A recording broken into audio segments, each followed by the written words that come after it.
Alright, so voilà tout le monde. J'espère que vous allez bien. Là, on se retrouve pour parler, pour faire le classement des 6 joueurs 93 et 92 overall du nouvel événement NHL 2030. Donc, je trouve que c'est vraiment un événement cool. Puis il y a quand même des très bonnes cartes. C'est sûr qu'il y en a des moins bonnes. Mais il y en a, je trouve, vraiment des très bonnes. Puis ça va être un événement assez intéressant à faire. C'est beaucoup des joueurs offensifs, à part le gardien de but, bien sûr. Mais je trouve quand même qu'il y en a des moins bons. Donc, on va commencer par la sixième position, parce qu'il y a 6 joueurs. J'ai mis Philip Myers, donc des Flyers. Première affaire que j'ai remarqué, c'est autant bon pote, je trouve que c'est quand même une synergie correcte. Extincteur, je suis désolé, mais c'est vraiment une synergie pourrie. Donc, c'est ça, il n'y a pas des super synergies. Je sais que c'est pas l'affaire la plus importante du monde, mais c'est le moins vite des joueurs. Si vous voulez un défenseur, je vous conseille pas de pogner Myers, je vous conseille de pogner Fox, qui est beaucoup plus haut dans ma liste et qu'on va voir bientôt.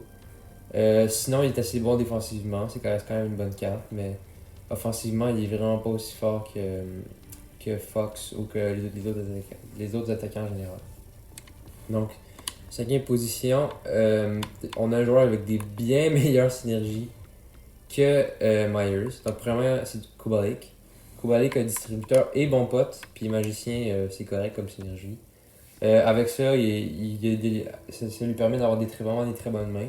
Il a un bien meilleur shot que Kubalik, puis il est à peu près aussi bon en défense. Donc, pour de vrai, Kubalik, qui est quand même assez fort. Mettez-le pas au centre, par exemple, vu qu'il y a seulement 69 de mise en jeu. Mais c'est ça. Il est très rapide, il a vraiment un bon shot, puis il a des très bonnes mains. Donc c'est vraiment une bonne carte offensive à avoir. Ok. Donc en quatrième position, j'ai mis Attends, je vais essayer de prendre ça. Justus Anunen. I guess ça se prononce Justus Anunen. Je pense que ça pourrait devenir le meilleur gardien de but du jeu. Il est vraiment pas agressif, ce qui peut être vraiment cool parce que jouer avec des goalers trop agressifs, c'est la pire affaire au monde. Il est assez grand, il fait quasiment 2 mètres. Pour de vrai, je pense que Anunen a vraiment de quoi pour devenir le meilleur gardien de but du jeu. Je sais pas trop si t'es rendu qui en ce moment, mais je pense que Anunen a de quoi. Ça doit être Vasilevski, Team of the Year. Je pense qu'Anunen a de quoi pour le dépasser. Donc maintenant, on est dans le podium déjà. Les trois dans le podium, je trouve qu'ils sont pas tous égaux, mais ils sont tous très très très forts. Pour de vrai, c'est dépendamment de la position que vous avez besoin, si vous avez besoin d'un droit, d'un centre ou d'un défenseur gauche, vous pouvez prendre à peu près celui que vous avez besoin, vu qu'ils vont tous être très très forts. Fait que j'ai quand même dû faire un choix. Au début, j'arrivais pas trop à choisir, mais j'ai quand même décidé de mettre Victor Olofsson en troisième position. Donc, il est fabricant de passes, c'est quand même une synergie assez cool. Puis il y a Déferlante et Gladiateur qui sont des synergies correctes. Il est assez rapide, il a vraiment un bon tir.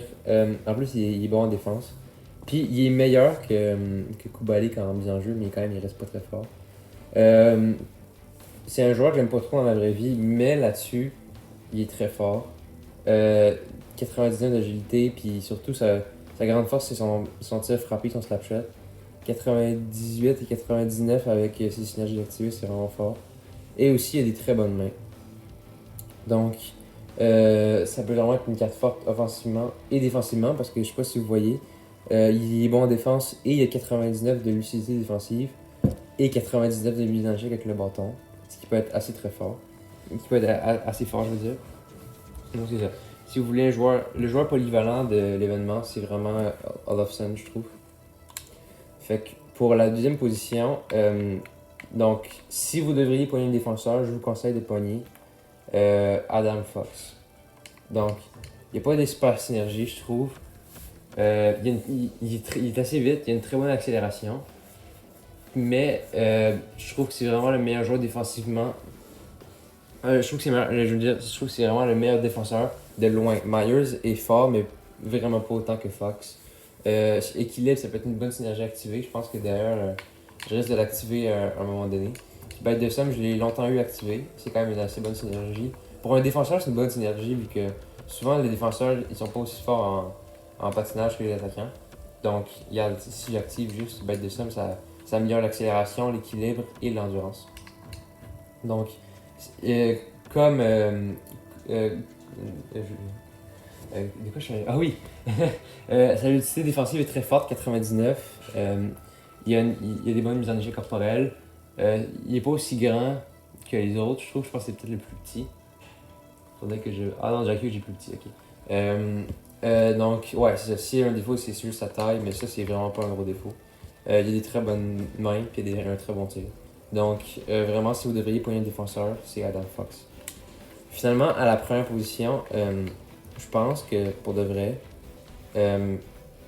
ce gars-là est devenu cette carte-là est devenue la carte la plus rapide du jeu.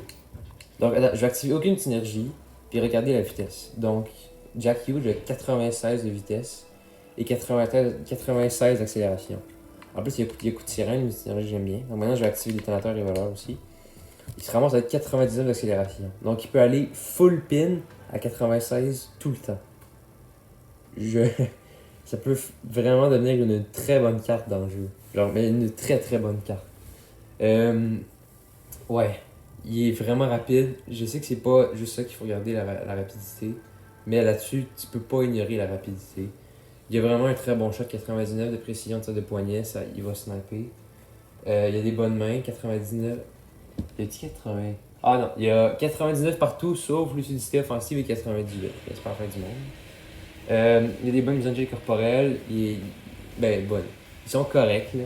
Puis, c'est ça. Il est fort aux mises en jeu, donc ce qui est normal pour un centre. Mais vraiment, ce qui m'a vraiment étonné la première fois que j'ai vu ça, c'est sa vitesse. Il est tellement fort. Puis, c'est ça. Donc, si je devrais en prendre un, si je devrais prendre un attaquant, je prendrais Jack Hughes, personnellement. Et si je prendrais un défenseur, je prendrais Adam Fox, personnellement. Mais s'il y a des fans des Flyers qui voudraient pogner Myers, ben je vous connais un peu les fans des Flyers, vous êtes un peu con. Vous pouvez pogner Philippe Myers si vous voulez. Puis s'il y a des. Il y a aussi le goaler qui peut être très fort. Si vous avez besoin d'un goaler, ça peut potentiellement devenir. En plus, il y a le goaler distributeur, ça peut potentiellement devenir un des meilleurs joueurs, un des meilleurs goalers, je veux dire, du jeu jusqu'à maintenant. Parce que plus tard dans l'année, il y a les goalers 99 qui vont sortir, puis là, ça va être plus la même affaire. Ouais, c'est ça. Donc, c'est ce qui va mettre fin à la vidéo. J'espère que vous l'avez apprécié. Je me suis un peu dépêché de faire mes vidéos pour l'événement. Parce que je voulais les sortir pour que tout le monde puisse comprendre l'événement. Puis commencer par exemple, à faire les défis ERH, puis à commencer les collections le plus tôt possible. Si vous avez aimé ça, vous n'hésitez pas à vous abonner. Puis on se revoit dans une prochaine vidéo. Bye!